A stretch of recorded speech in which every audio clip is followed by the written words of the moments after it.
नमस्कार विद्यार्थी मित्रांनो, स्वागत आहे तुमचं आपल्या यूट्यूब चॅनलमध्ये. तर पहा विद्यार्थी मित्रांनो, आज आपण गणितामधील खूपच सोपा आणि महत्त्वाचा भाग पाहणार आहोत. तो म्हणजे अपूर्णांक म्हणजे काय. तर पहा, चला, अपूर्णांक म्हणजे काय.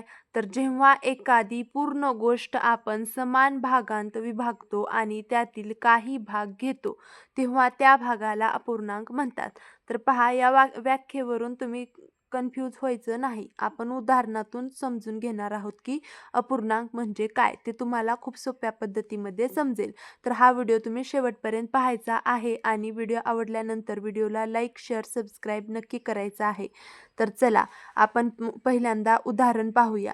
तर समजा आपल्याकडे एक चपाती आहे. आपण जी चपाती खातो ती अशी गोल असते की नाही, ती एक चपाती आहे आपल्याकडे.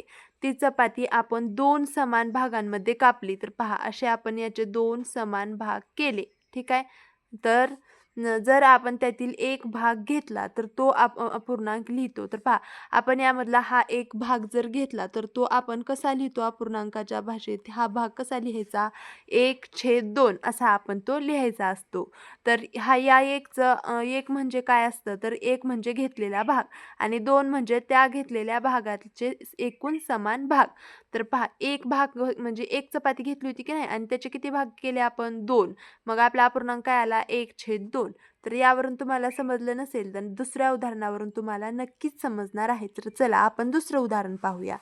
तर पहा, इथं दुसऱ्या उदाहरणामध्ये काय दिलं आहे, तर एका चॉकलेटचे 4 समान तुकडे केले. एक चॉकलेट आहे आपल्याकडं.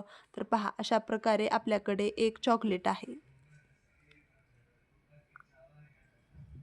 हे एक आपल्याकडे चॉकलेट आहे. तर या चॉकलेटच्या आपण आकृतीवर जाऊ नका. पहा, लक्ष द्या कन्सेप्टवर. या चॉकलेटचे आपण किती समान भाग केले? 4.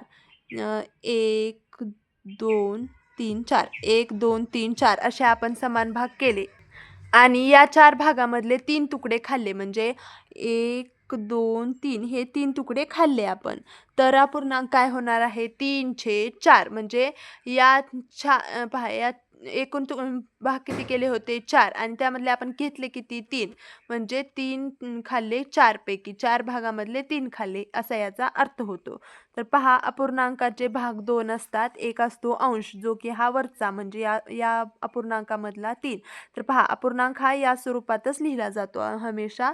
वरी अंश असतो, मध्ये एक रेष असते आणि खाली छेद असतो. छेद म्हणजे खालचा अंक, म्हणजे एकूण समान भाग. आपण कोणत्याही वस्तूचे समान तुकडे जेवढे करतो ते आपण खाली लिहितो आणि वरचा अंक म्हणजे घेतलेला. आपण जेवढे तुकडे घेतले तेवढं आपण वरी लिहित असतो. तर अशा प्रकारे असतो अपूर्णांक. पहा विद्यार्थी मित्रांनो, एक महत्त्वाची गोष्ट आहे.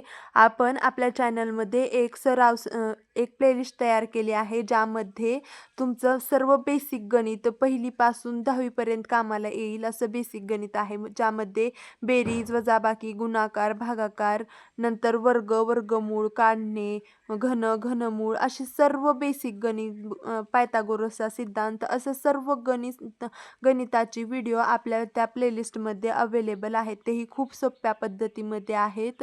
जर तुम्हाला ती पाहायची असतील तर आपल्या चॅनलमध्ये जायचं आहे आणि तिथं तुम्हाला प्लेलिस्ट सेक्शनमध्ये दिसणार आहे की सुरुवातीपासून बेसिक गणित. त्या प्लेलिस्टमध्ये गेले की तुम्हाला व्हिडिओ मिळून जातील. ते खूप सोप्या पद्धतीमध्ये मी तुम्हाला सर्व बेसिक गणित शिकवलं आहे. नक्की पहा. आणि हा व्हिडिओ आवडला असेल तर या व्हिडिओला लाईक, शेअर, सबस्क्राईब नक्की करा आणि चॅनलला सबस्क्राईब करून ठेवा, म्हणजे माझी पुढची व्हिडिओ तुमच्यापर्यंत सर्वात अगोदर पोहोचतील. भेटूया पुढच्या व्हिडिओमध्ये. धन्यवाद.